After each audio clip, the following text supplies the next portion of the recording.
Well, today I'm going to talk about the crossroads of profit and philanthropy. Some say that to know where you're going, it's good to understand where you come from. My background is business. That's where I've learned how to build shrink ray guns, take over the world, and steal the moon. Well, that's not really where I'm from, and that's not what makes me happy. Well, at some point it must have, right? I come from humble beginnings. I started working at 13, put myself through college, and started as a young engineer at a Fortune 200. Within the first 7 years of my career, I climbed the corporate ladder after building so many companies within the company. And in late 99, I decided that it's time to go on my own. I decided to leave that corporate comfort and strike out as an entrepreneur to build my own businesses. Life as an entrepreneur has been fun and rewarding. We have built and sold so many startups since. In the same 7 years of that I was climbing the corporate ladder, I got married and I had 3 kids. And based on the look on your eyes, I'm thinking, how do these things come together? Well, as a father, I wanted to give my kids great morals, values. I wanted to teach them some good skills and good character. I started to notice that they're growing up very differently than I have. And some of the key ingredients that were key for my upbringing were missing. So I started to look for ways to find, a solution for these discrepancies, which one day landed us as volunteers at a food bank, a local food bank here in Plano. The volunteering experience was so amazing for the kids, but it had transformed my life. What I found, that in the US, we have a large-scale hunger problem. 1 in 6 Americans, that's over 50 million people, go to bed hungry every night. Like many others, I thought that hunger is something that happens outside of this country. Now, 17 million of these are kids. That's 1 in 4. And that's a big, big, big problem. So here's where my entrepreneurial skills come in, my tendencies to solve problems. I started looking at all these social problems that we have, from hunger, clean water, disease, etc. And I started looking at what solutions we have today to solve them. And what I found, that we all rely on nonprofits.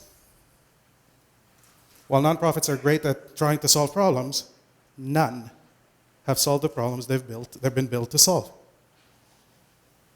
The question is why? That's because a lot of them, or all of them, struggle with key ingredients that don't make them sustainable to solve these problems.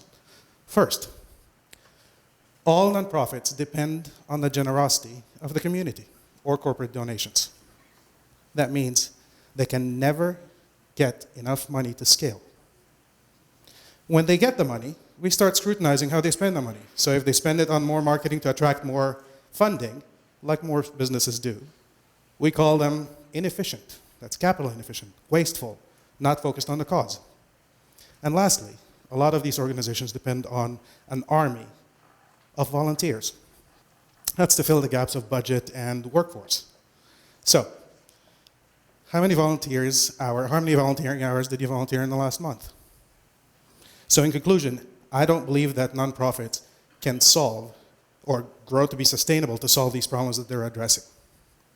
In contrast, business depends on their product to get profitability, which leads to sustainability, to scale, and to a very reliable workforce. Let's look at clean water as a problem. There's close to 1 billion people around the globe that don't have access to it. And yet, with all the nonprofit efforts, we haven't been able to solve it. So, what would happen if we challenged one of the big 3, like Nestle, Pepsi, Coke, to go deliver clean water to a specific part of the world? I'm willing to bet that they will deliver bottled water to everyone at a profit more efficiently than any municipality or nonprofit could do. That's because they have the supply chain and infrastructure in place to do so. Last year alone, one of my favorite snack companies delivered chips to more than 5 billion people around the world in their local flavors. Most of these countries that they were delivered to are the same countries that struggle with clear water.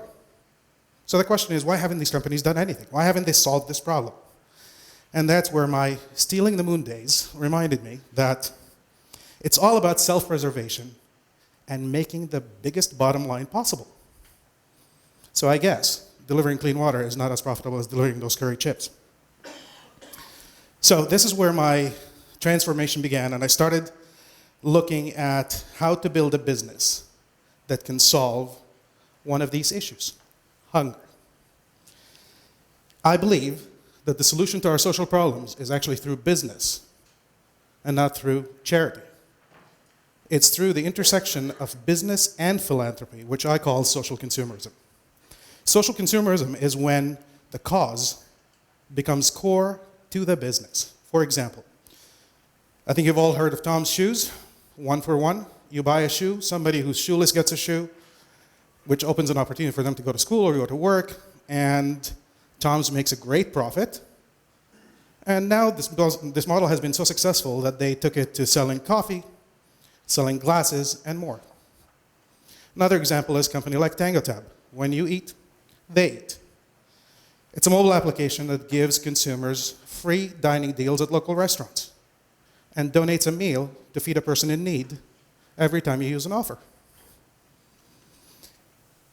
The restaurant gets traffic when they need it. TangoTab makes a great matchmaking fee, and a hungry person eats. So, social consumerism creates a win-win-win model. That means the consumer gets their needs met, the business gets profitability, and a social cause is solved. Social consumerism is very different than the current business models, where only the first two objectives are met. Social consumerism takes away the donation responsibility away from the consumer and ties that to an action that we do anyway. Going to eat, feed somebody else. Buying a shoe, puts a shoe on somebody else.